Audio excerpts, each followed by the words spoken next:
আপনার 4 বেটা, 4 জনা দিল্লিতে কাজ করতে গেছে, দিল্লিতে কাজ করতে গেছে। ঈদের 1 সপ্তাহ আগে বাড়ি আসবে বেটাগুলো, ঈদের 1 সপ্তাহ আগে বেটাগুলো বাড়ি আসবে। স্ত্রীকে ফোন করে বলছে, হ্যালো নাসিমা? তো বলছে হ্যাঁ। বলছে তোমার জন্য কিছু নিয়ে যেতে হবে, আমি তো মঙ্গলবারে গাড়িতে উঠবো, এই ঈদের দিনে বাড়ি যাব ঈদ করতে। তা বলছে আমার জন্য একটা জামদানি শাড়ি, মেয়ের জন্য 2টো প্যারালাল, ছেলের জন্য 2টো জিন্স প্যান্ট, আর আমার বোনের জন্য 2টো চুড়িদারের পিস, মানে শাড়ির জন্যে। লোকটা দিল্লির কোনো এক দোকানে কেনাকাটা করছো, স্ত্রী আবার ফোন করে বলছে, হ্যালো এ শোনো, কালারটা কিন্তু কাঁচা হলুদ কালার নেবে। ছেলের কোমরের সাইজ জানো তো 32, মেয়ের ঝুলটা জানো তো এত, আর ভুলে যেও না আমার বোনের জন্য 2টো নিও কিন্তু।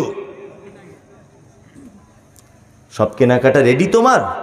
তাড়াতাড়ি করো, ট্রেন মিস হয়ে যাবে তো। দিল্লি থেকে তখন ও বলছে, তোমাদের সবার জন্য কেনাকাটা রেডি, শুধু আব্বার জন্য একটা লুঙ্গি নিচ্ছি আর মায়ের জন্য একটা শাড়ি। তখন ওর স্ত্রী খয়েরামারি থেকে বলছে, কেন? তোমার 3টে আরো ভাই আছে, তারা দিতে পারে না, তোমার কি প্রতি বছর দিতে হবে? বাড়ি চলে আসো, তোমার বোনেরা চোখে দেখতে পায় না।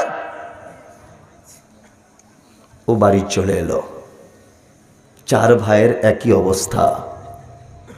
ঈদের দিন সকাল হলো, মসজিদের মাইকে তাকবীর হচ্ছে, আল্লাহু আকবার, আল্লাহু আকবার, লা ইলাহা ইল্লাল্লাহ, আল্লাহু আকবার, আল্লাহু আকবার, ওয়ালিল্লাহিল হামদ। তাকবীর হয় না? হচ্ছে। সবাই নতুন জামা পরে ঈদগাহে চলে যাচ্ছে। তোমার আব্বার 90 বছর বয়স। সবাই ঈদগাহে চলে গেছে। তোমার মা তখন, তোমাদের সবার 2তলা বাড়ি, সিঁড়ি দিয়ে উঠতে পারে না তোমার মা। 4 ভাই যুক্তি করে তোমার মাকে মশারি টাঙিয়ে তোমাদের সিঁড়ির ঘরের তলাতে রেখে দিয়েছে। তোমার মায়ের বয়স 85 বছর, উঠতে পারে না। তোমার মা কাঁপা কাঁপা গলাতে তোমার আব্বাকে বলছে, সাইফুলের আব্বা, আজকে ঈদের দিন তুমি তাও এখনো ঘরে বসে আছো? 90 বছরের তোমার আব্বা সেদিন বলছে তোমার মাকে যে আমি তো চোখে কম দেখি, কোন পাঞ্জাবিটা পরবো বুঝতে পারছি না। গত বছরকার তোমার বোনেদের দেওয়া একটা পাঞ্জাবি আলমারিতে ভরা ছিল। তোমার মা হিচড়ে কুচড়ে উঠে আস্তে আস্তে করে পাঞ্জাবিটা বার করে দিয়ে বলছে তুমি যাও। কোনো রকম গোসল করে তোমার আব্বা মসজিদের ঈদগাহ পর্যন্ত পৌঁছালো। নামাজ শেষ হয়ে গেছে, তোমার আব্বা বাড়ি চলে আসছে আস্তে আস্তে করে, তোমাদের মেন গেটের সামনে বসে আছে। 4 ভাইয়ের বাড়িতেই লোক কুটুম ভর্তি। ঈদের দিন দুপুর 2টো পর্যন্ত তোমার আব্বা গেটে বসে আছে। একটা বৌমা 2 পিস মাংস আর একটা পরোটা দিয়ে বলল না যে আব্বা তুমি এটা খাও। তোমার মা আজকে তো রানীর বেশে সিংহাসনে বসে থাকার কথা। 4 জন জওয়ানি বউ বাড়িতে রয়েছে, 4 বেটা রয়েছে। তোমার মা সেই পেচ্ছাপ করেছে কাঁথাতে, সে মশারির ভিতরে আজও পর্যন্ত শুয়ে আছে। ঈদের দিনে গোসলও করা হলো না। কেন? আচ্ছা তোমার মায়ের এই অবস্থা কেন? কেন? হ্যাঁ, তোমার মা হচ্ছে পৃথিবীর সব থেকে অপরাধিনী মহিলা, তোমার আব্বা হচ্ছে পৃথিবীর সব থেকে খারাপ লোক। তোমার মায়ের অপরাধ কি একটা একটা করে বলি? তোমার মায়ের অপরাধটা কি একটা একটা করে বলি? তোমার মায়ের জীবনের প্রথম অপরাধ হলো এটা যে তোমার মা খয়রামারির এত পর্দাশীল মহিলা, খয়রামারির এত নম্র ভদ্র মহিলা, এত পর্দাশীল মহিলা, জীবনে কোনো পরপুরুষ তোমার মায়ের মুখ দেখেনি। তোমার মা পুরুষ মানুষ দেখলে ঘোমটা দিয়ে লজ্জা করে ঘরের ভিতর ঢুকে যেত। কিন্তু তোমার মা তোমার মতো বদমাইশ বেটাকে জন্ম দিতে গিয়ে পরপুরুষের সামনে, হসপিটালে ডাক্তার বাবুর সামনে শাড়ি ব্লাউজ খুলে উলঙ্গ হয়ে পড়েছিল। তোমার মা বলেছিল ডাক্তার বাবু আমার বাচ্চাকে একটু বাঁচান, তোমার মা লজ্জাস্থান দেখিয়েছিল পরপুরুষের সামনে তোমার মতো বদমাইশ ছেলেকে জন্ম দিতে জন্য। তোমার মায়ের দ্বিতীয় অপরাধ কি জানো? তোমার মায়ের দ্বিতীয় অপরাধ, তোমার মা জীবনে কোনোদিন ভয়ে ইনজেকশন নিতে পারতো না। সূচ দেখলে তোমার মা লাফালাফি করত, কিন্তু তোমার মা যখন তোমাকে জন্ম দেবার জন্য হসপিটালে ঢুকেছে, ডাক্তারবাবু চেক আপ করে বলছে তোমার বাচ্চা সোজাসুজি থাকার কথা, বাচ্চাটা আড়াআড়ি লেগে গেছে, মনে হয় বাচ্চাটা বাঁচবে না। তোমার মা সেদিন ডাক্তারের পায়ে জড়িয়ে ধরে বলেছিল, ডাক্তারবাবু যদি ধারালো কোনো ছুরি কাঁচি থাকে আপনি আমার পেট কেটে আমার বাচ্চাকে বার করুন, আমি তার মুখ দেখলে অন্তত পক্ষে আমি যদি পৃথিবী থেকে চলেও যাই আমার সব স্বাদ পূর্ণ হয়ে যাবে। এটা তোমার মায়ের দ্বিতীয় বড় অপরাধ যে তোমার মতো বেটাকে জন্ম দিতে গিয়ে এক দিকদা পেট ধারালো ছুরি দিয়ে ডাক্তার বাবুরা ক্যাচ ক্যাচ করে কেটে দিয়েছিল। সেই ব্যথার অনুভব করে 90 বছর বয়সে মশারির ভিতরে শুয়ে। এটা তোমার মায়ের দ্বিতীয় বড় অপরাধ। তোমার মায়ের 3 নম্বরের বড় অপরাধ, না তোমরা 4 ভাই, তোমার আব্বার অবস্থা খুব খারাপ ছিল, 500 গ্রাম মাংস বাজার থেকে কিনে আনতো, তোমার মা রান্না করত, 3 ভাই খেয়ে নিয়েছে, তোমার আব্বা খেয়ে নিয়েছে। তোমার মা নিজের ভাগটা না খেয়ে 2 পিস মাংস হাঁড়ির এক সাইডে রেখে দিয়ে তুমি বাড়ি এসেছো আর তোমার পাতে দিয়ে দিয়েছে। তুমি জিজ্ঞাসা করে বলেছো, মা তুমি খেয়েছো? তোমার মা বলছে, আরে বেটা বলিস না, গত 2 দিন আগে গোস্ত খেয়ে পেটে গন্ডগোল করছিল, ওই জন্য আর খাচ্ছি না। আদেও কিছুই নয়, তোমার শর্ট পড়ে যাবে বলে তোমার মা খায়নি, এর নাম তোমার মা। তোমার মা মানে হচ্ছে এই, তোমার মায়ের মাথার চুল কালো কুচকুচে হাঁটু পর্যন্ত দুলতো, পাড়ার মেয়েরা তোমার মায়ের মাথার চুল দেখতে আসতো। তোমার মায়ের অপরাধ হচ্ছে এই, তোমার মতো বেটাকে জন্ম দিতে গিয়ে হসপিটালের বেডে তোমার মায়ের কুচকুচে কালো চুলগুলো লাল রক্তে জমাট বেঁধে গিয়েছিল তোমার পৃথিবীতে আলো দেখানোর জন্যে। তোমার মা মানে, চিকিৎসা বিজ্ঞানীরা বলেছে একজন মা তার বাচ্চাকে প্রতিদিন 8 বার দুধ পান করায়, একবারে 250 গ্রাম করে দুধ পান করাতে হয়। কোরআনের ভাষা 2 বছর দুধ পান করাতে হয়। 50 টাকা যদি দুধের কেজি হয়, তাহলে তোমার মা তোমার দুধ পান করেছো তুমি তোমার মায়ের 90,000 টাকার, তোমার মায়ের 90,000 টাকার দুধ পান করেছো তুমি। এটা তোমার মায়ের জীবনের আরো একটা বড় ভুল। তোমার মায়ের জীবনের আরো কত ভুল বলবো। তোমার নানির বাড়ি যাবে তোমার মা, তোমাকে নিয়ে বাসে উঠেছে, তোমার বয়স তখন 1 বছর থেকে 1.5 বছর। বাসে তোমার মা সিটে বসেছে, তোমার মায়ের চেহারা, তোমার মায়ের বয়স তখন 25, 26, 27 বছর, অপরূপা চরমা সুন্দরী তোমার মা। দেখে কে? হাঁসের ডিমের মতো তোমার মায়ের হাত পা চোখ মুখ ফর্সা, ধপ ধপ ধপ ধপ করছে। বাসের সিটে বসেছে, তুমি সেদিন কেঁদে কেঁদে বলেছিলে, মা একটু দুধ দাও না। তোমার মা খয়রামারির পর্দাশীল মেয়ে লজ্জা করে বলছে, আব্বু কেমন করে দুধ দেবো তোকে? বাসের ভিতরে সব যুবক ছেলেরা আছে, পরপুরুষেরা আছে, কি করে এটা সম্ভব দুধ দেব? তুমি যখন বারবার মায়ের আঁচল ধরে টানা হেঁচড়া করছো, তোমার মা তখন আস্তে আস্তে করে বুকের ব্লাউজটা খুলে দুধের বোঁটাটা তোমার মুখে দিয়ে বাসের ভিতরে অজস্র পরপুরুষের সামনে একদিকে তোমাকে আগলি আছে, একদিকে পিঠের মাথার কাপড়গুলো সব ঠিক করছে। এটা হচ্ছে তোমার মা। তোমার মা যদি সেদিন একবার যদি বলে দিত যে বাসের ভিতরে এত লোক লজ্জা করছে, তোমাকে দুধ পান করাতে পারবো না, তোমার কচি কণ্ঠ নালীটা আটকে তুমি সেদিন মারা যেতে। লোকমান হাকিম বলছে, বেটা তোমার দ্বিতীয় উপদেশ হচ্ছে পিতামাতার সঙ্গে সদ্ব্যবহার করিও না। আল্লাহ বলছেন, ইয়াসআলুনাকা মাযা ইউনফিকুন কুল মা আনফাকতুম মিন খাইরিন ফালিল ওয়ালিদাইন ওয়াল আকরাবিন ওয়াল ইয়াতামা ওয়াল মাসাকিন ওয়া ইবনিস সাবিল ওয়া মা তাফআলু মিন খাইরিন ফাইন্নাল্লাহা বিহি আলিম। নবীজিকে জিজ্ঞাসা করা হচ্ছে, নবী আপনি বলুন সারা পৃথিবীতে আমরা যত টাকা পয়সা ক্ষয় করি বা যত খরচা করার জায়গা, উত্তম খরচা করার জায়গা কোনটা? নবীজি বলছেন, আল্লাহ বলে দিচ্ছেন নবীকে, আপনি প্রশ্নকারীদের উত্তর দেন, কুল আপনি বলুন মা আনফাকতুম মিন খাইরিন ফালিল ওয়ালিদাইন। পৃথিবীতে খরচা করার উত্তম জায়গা সন্তান তার আব্বা মায়ের জন্য যে টাকা পয়সাটা খরচা করে, এটা হচ্ছে পৃথিবীর উত্তম খরচা। কিছু বুঝলেন? জলসা থেকে যাওয়ার সময়তে আপনার মায়ের জন্য একটা ওড়না কিনে নিয়ে বাড়ি যান, ওড়না কিনে নিয়ে বাড়ি যান, দাম কত? 200 টাকা। ওই 200 টাকা আপনি জলসাতে দান করুন, 200টা নেকি হবে। আর আপনার মায়ের জন্য যদি একটা ওড়না কিনে নিয়ে এখন যদি আপনি চলে যান, ধরে নেন এখন 2 কোটিও নেকি হতে পারে, 2 লক্ষ হতে পারে, 200 কোটিও হতে পারে। কে দিবে নাকি? আল্লাহ। কখনোই এদের সঙ্গে অসৎ ব্যবহার করবেন না। পৃথিবীতে যদি ভালো থাকতে চান, পিতামাতার সঙ্গে অসৎ ব্যবহার করিয়েন না। অনেক বুড়ো মানুষের কাছে তো গল্প শুনতে পাই, একদমই খারাপ ব্যবহার করিয়েন না। যদি রুজি বাড়াতে চান, রুজি যদি মনে করেন আমি ধনী হব, এই আশা যদি আপনার থাকে, আপনার কাছে অনুরোধ যে আপনি বাজারের সব থেকে সেরা ফল, বাজারের সব থেকে সেরা কাপড় আপনি আপনার মায়ের জন্য এনে দেন, আপনার রুজি বাড়তেই থাকবে, বাড়তেই থাকবে, বাড়তেই থাকবে। আপনার স্ত্রীকেও ভালোবাসুন সাথে সাথে, তবে দুটো ভালোবাসা এক জায়গায় করে দেবেন না।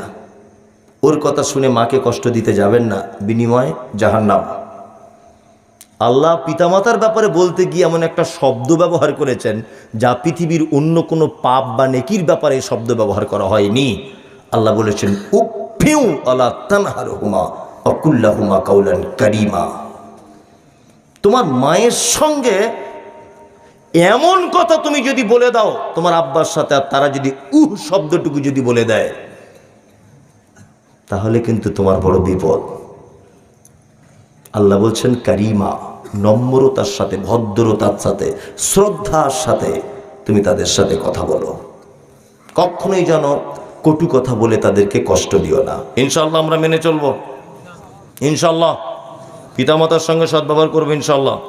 চলুন লোকমান হাকিম তারপর আবার বলছেন, ওয়া ইন জাহাদাকা আলা আন তুশরিকা বিমা লাইসা লাকা বিহি ইলমুন ফালা তুতি'হুমা ওয়া সাহিবহুমা ফিদ দুনিয়া মা'রুফা ওয়াত্তাবি' সাবিলা মান আনাবা ইলাইয়া সুম্মা ইলা মারজি'iকুম ফায়ুনাব্বিউকুম বিমা কুনতুম তা'মালুন। লোকমান হাকিম ৩য় নম্বর উপদেশ দিচ্ছেন, তারা যদি উভয়ে তোমাকে আল্লাহর সাথে কাউকে শিরিক করার ব্যাপারে যদি বাধ্য করে, তবুও তুমি তাদের কথা শুনবে না। দেখুন আপনাকে এবার একটা কথা বলি, মজার কথা। পিতামাতার কথা মেনে চলতে হবে, হ্যাঁ কি না? এতক্ষণ যা বললাম, হ্যাঁ। এখন আপনার বেটা হয়েছে, প্রথম বাড়িতে পোতা হয়েছে, দাদু দাদি খুব আনন্দ, তা রাতে খুব কাঁদছে, ট্যাঁ করে কাঁদছে রাতে খুব। তা আপনার মা বারবার বলছে যে ওই অমুক পাড়ায় একটা লোক গাছ দেয় না, ওই গাছ এনে যদি ওর কোমরে বেঁধে দেওয়া হয় তাহলে কাঁদবে না। শিরক, এটা কি শিরক। গাছ বেটে খাওয়ান এটা ঠিক আছে, কিন্তু বাঁধলে শিরক।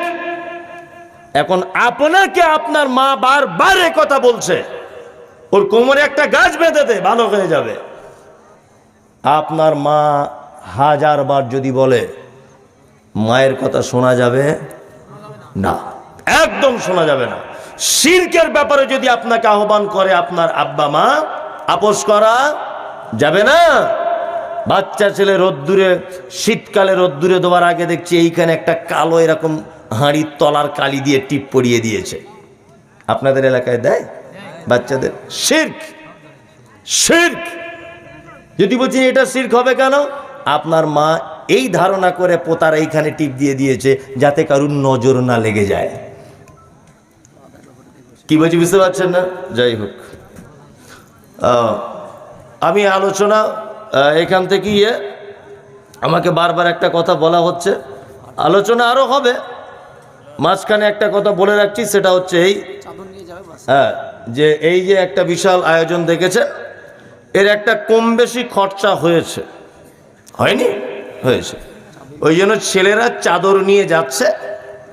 আপনারা দয়া করে চাদরে কিছু কিছু দেওয়ার চেষ্টা করুন। চেষ্টা নয়, সকলেই দেন। দেন, চাদর নিয়ে যান। কারা যাবেন যান। আর মহিলাদের ভিতরে যারা আছেন, আপনাদের কাছেও অনুরোধ মায়েরা, যে আপনারাও অবশ্যই আল্লাহর রাস্তে এই ভালো কাজে কিছু সহযোগিতা করেন।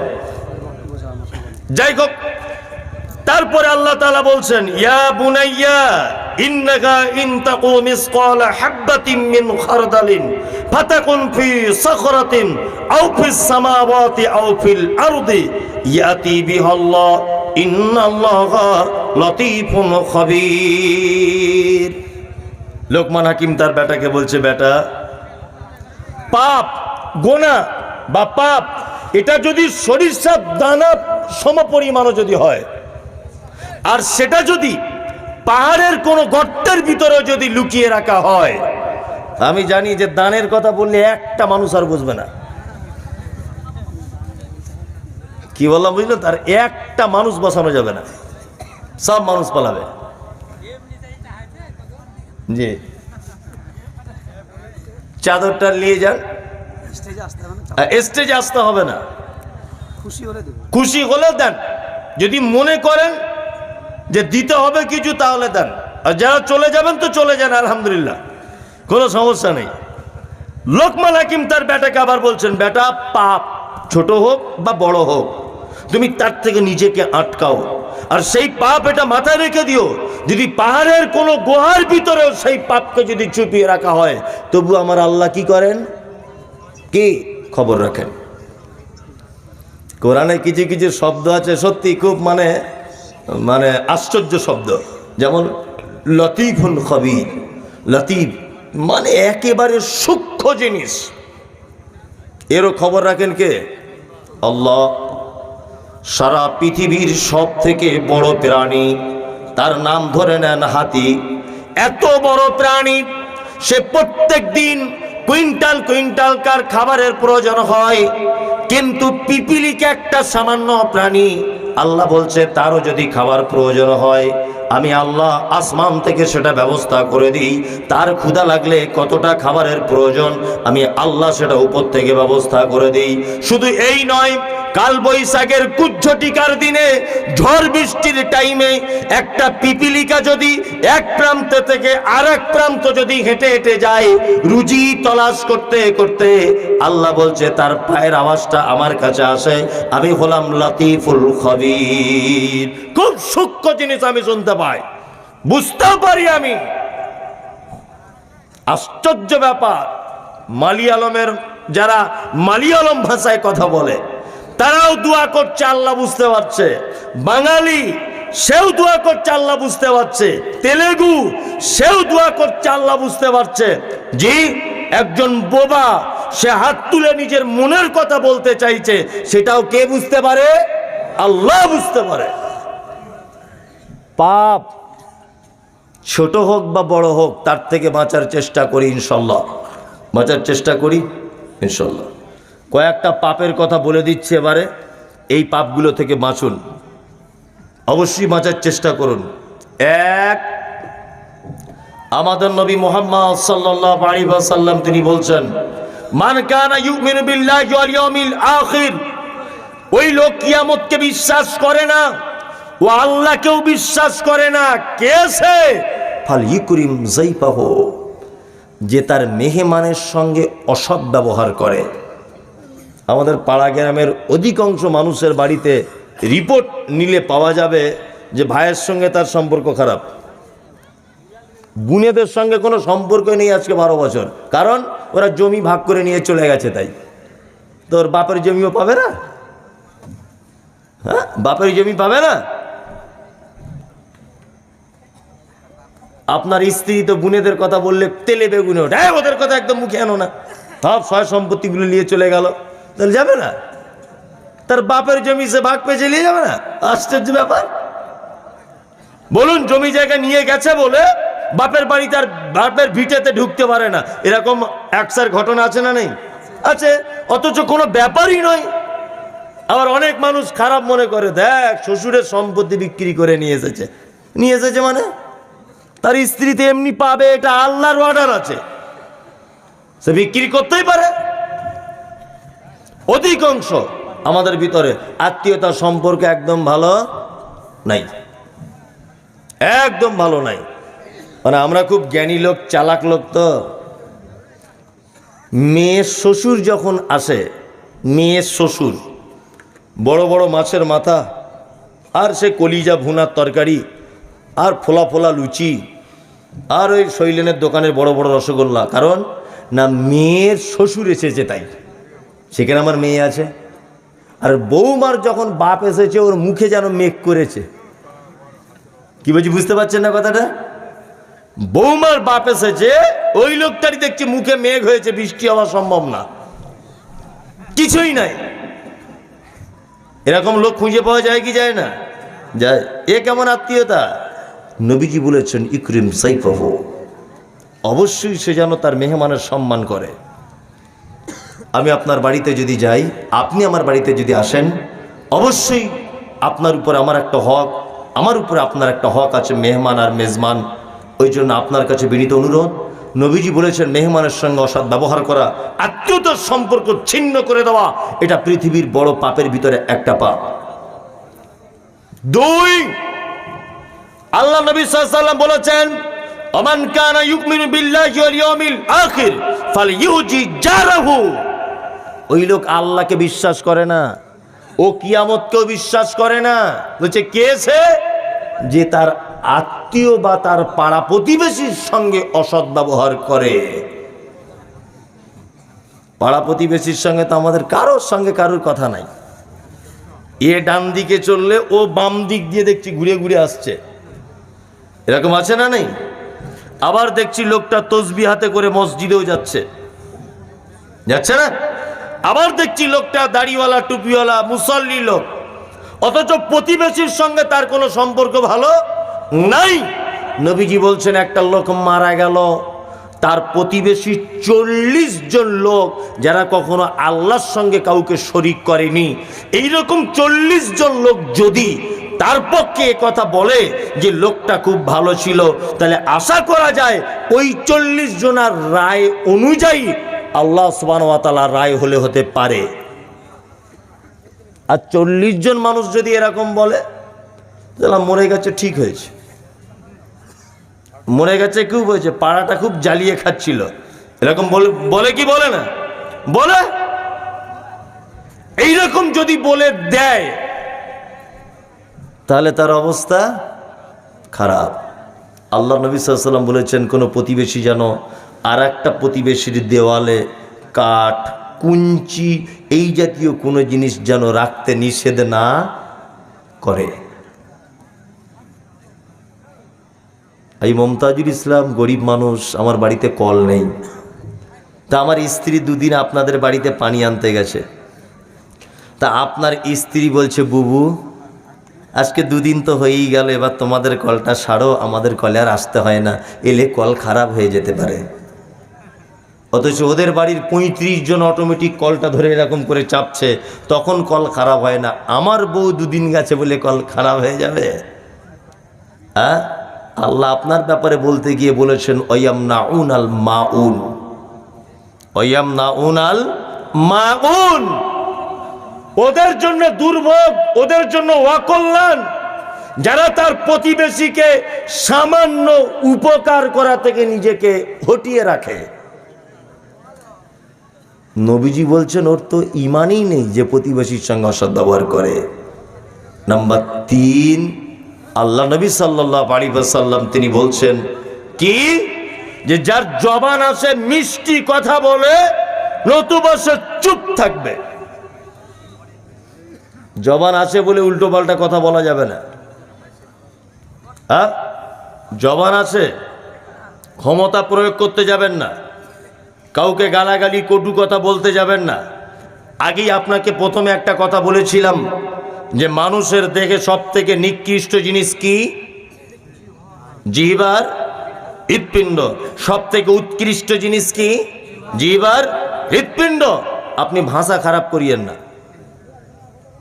ভিখারি এসেছে বাড়িতে, অভাবী লোক এসেছে, আল্লাহ নবী সাল্লাল্লাহু আলাইহি ওয়াসাল্লাম বলছেন তুমি যদি ভিক্ষা দিতে নাও পারো তাহলে এক কাজ করো, ফালিয়াকুল খাইরান আও লা।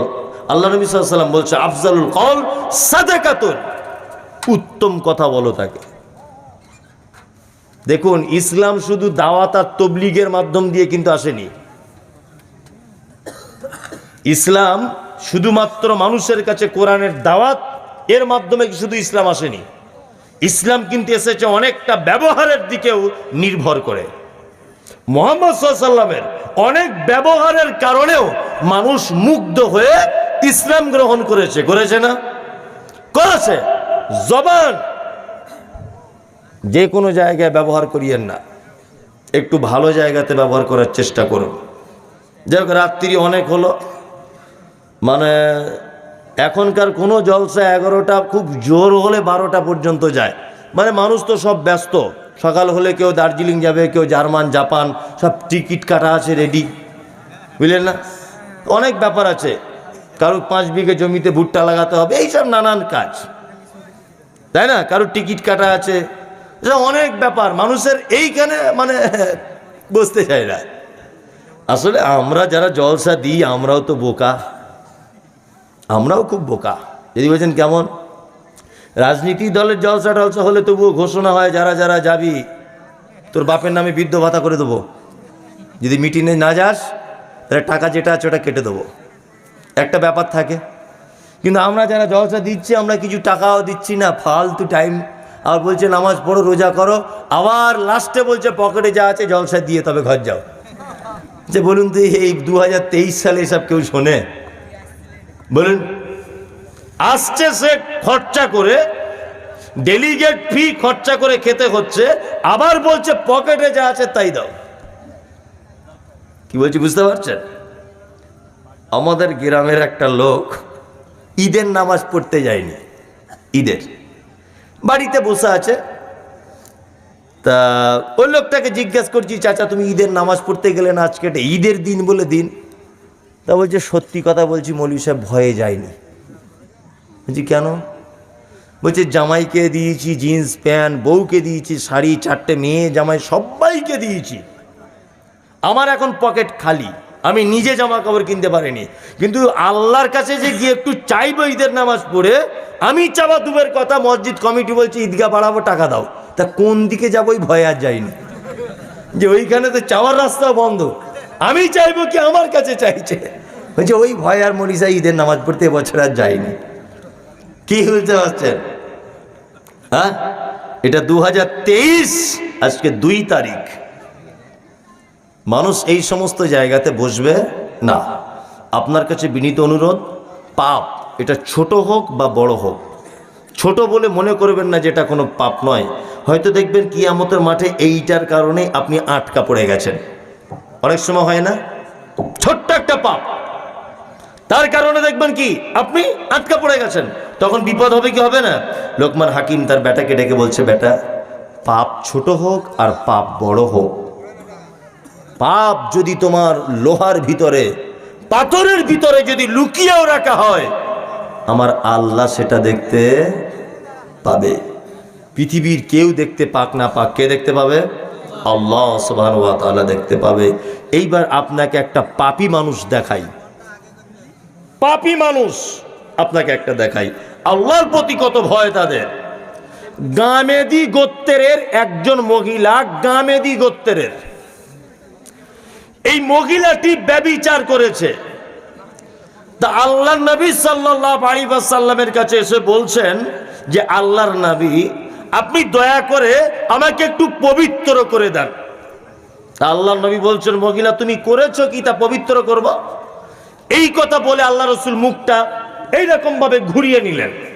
মহিলাটি আবার আল্লাহ নবী যেদিকে মুখ করেছেন সেই দিকে চলে গেলেন। মহিলাটা গিয়ে বলছেন, আল্লাহ নবী ফাতাহফিরনি, আপনি আমাকে পবিত্র করুন। আল্লাহ নবী বলছেন, মহিলা তুমি করেছো কি? মহিলা তখন বলছেন, আল্লাহ রসুল, আমি এমন একটা কাজ করেছি যেটা মানুষ বৈধভাবে করে, আমি সেটা অবৈধভাবে করে নিয়েছি, অর্থাৎ আমি ব্যভিচার করেছি, আমি বিবাহিত নারী। দেখুন, ব্যভিচার করার ফলে আমার পেটে বাচ্চা চলে এসেছে। আল্লাহ নবী, বিশ্ব নবী বলছেন, তুমি বাড়ি চলে যাও, তুমি অপরাধ করেছ, তোমার পেটের বাচ্চা অপরাধ করেনি, তুমি বাড়ি যাও। তোমার বাচ্চা রুটি খেতে শিখবে, তখন আমার কাছে আসবে। তুমি কি জানো বিবাহের পরে যদি কেউ ব্যভিচার করে তাহলে তার সাজা কত? মহিলা বলছেন, আল্লাহর নবী, জানি, তাকে কোমর পর্যন্ত পুঁতে দিয়ে ইট পাথর মেরে তাকে মেরে দিতে হবে। মহিলা চলে গেল। কিছুদিন পর আল্লাহর নবীর কাছে আবার আসছেন মহিলা, বাচ্চা কোলে আছে, বাচ্চার হাতে আছে একটা রুটি। আল্লাহ নবীকে এসে বলছেন, ইয়া রাসূলুল্লাহ, আপনি আমাকে ফেরত দিয়েছিলেন, আজকে আবার আপনার কাছে এসেছি, এই দেখুন আমার বাচ্চাটা রুটি খেতে শিখে গেছে, দেখুন রুটি খাচ্ছে আমার বাচ্চা। আল্লাহ রাসূল বলছেন, এক কাজ করো, বাচ্চাটা ওদেরকে জমা দাও, জমা দাও। বাচ্চাটাকে জমা দিয়ে দেওয়া হলো। সাহাবীদেরকে বললেন, যাও কোমর পর্যন্ত পুঁতোকে শেষ করে দাও। কোমর পর্যন্ত পোতা হলো। কোমর পর্যন্ত পোতার পরে পাথর মারা চলছে। খালিদ বিন ওয়ালিদ বলে আল্লাহ রসুলের একজন সাহাবী এত জোরে একটা পাথর মারলেন যে মহিলাটির মুখে লেগে, কপালে লেগে ও রক্ত ছিটকে এসে লেগেছে খালিদ বিন ওয়ালিদের গায়ে। খালিদ বিন ওয়ালিদ তখন বলছেন, বদমাশ মহিলার গায়ের রক্ত, অপবিত্রা মহিলা, এর গায়ের রক্ত আমার মুখে এসে লাগলো, আশ্চর্য ব্যাপার। ভৎসনা করছে, ভৎসনা। আল্লাহ রসুল ঘর থেকে বার হয়ে এসে বলছেন, কে কে ভৎসনা করছো, কে? খালিদ তখন বলছেন, আল্লাহ রসুল, আমি, কারণ ওর রক্তটা আমার গায়ে এসে লেগেছে। আল্লাহ নবী সাল্লাল্লাহু আলাইহি ওয়াসাল্লাম বলছেন, খালিদ শোনো, ও ব্যভিচার করেছে, ও অপরাধ করেছে, ও ভুল করেছে, কিন্তু ও জানে তার বাচ্চাকে রেখে দিয়ে তাকে কোমর পর্যন্ত পুঁতে ইট পাথর দিয়ে তাকে হত্যাও করা হবে, এটাও সে জানে। এত তওবা করেছে মহিলাটি, তার তওবা যদি মক্কার পাপী মানুষদের ভিতরে যদি বিলি বন্টন করে দেওয়া হয়, তাহলে মক্কার পাপী মানুষগুলো সব ক্ষমা পেয়ে যাবে। এত তওবা করেছে মহিলাটি। পাপ যদি হয়ে যায়, তওবা করুন। রাতের অন্ধকারে পাপ হয়েছে, রাতের অন্ধকারে হাত দুটো তুলে আল্লাহকে বলুন, আল্লাহ ভুল হয়েছে, ক্ষমা করে দাও। দিনের বেলা পাপ করেছেন, পাপ অবশ্যই আল্লাহর দরবারে ক্ষমা হয়ে যাবে, কোনো টেনশন নেই। দুই প্রকারের পাপ, এক হচ্ছে মানুষের সঙ্গে জড়িত পাপ, বান্দার হক মারা, এ পাপ কিন্তু সহজে ক্ষমা হবে না। আর আল্লাহর সঙ্গে জড়িত পাপ, এ পাপ সহজে ক্ষমা হওয়ার সম্ভাবনা আছে। আল্লাহ নবী সাল্লাল্লাহু আলাইহি ওয়াসাল্লাম, উনার মতো মানুষ কোনো হাদিসে এসেছে দিনে 70 বার, আবার কোনো হাদিসে এসেছে একদিনে 100 বারেরও বেশি আল্লাহ সুবহানাহু ওয়া তাআলার নিকটে তিনি তওবা প্রার্থনা করতেন বা ক্ষমা চাইতেন। একটাও পাপ ছিল না যে মহান মানুষটি, এই মানুষটিও আল্লাহর দরবারে দিনে 100 বার করে ক্ষমা প্রার্থনা করতেন। আর আমরা পাপ করি। আল্লাহ পবিত্র কোরআনে কি বলছেন? ইন্নামাল মুমিনুনা আল্লাযীনা ইযা যুকিরাল্লাহ ওয়াজিলাত কুলুবুহুম ওয়া ইযা তুলিয়াত আলাইহিম আয়াতুহু যাদাতুহুম ঈমানাও ওয়া আলা রাব্বিহিম ইয়াতাওয়াক্কালুন। আরে মুমিন তো তারাই যারা পাপ করবে, অন্যায় করবে, ভুল করবে, তারপরে আল্লাহর কথা স্মরণ হয়ে গেলে ভয়ে থর করে কাঁপবে, সেজদায় লুটিয়ে যাবে, ক্ষমা চাইবে। এরা হচ্ছে মুমিন।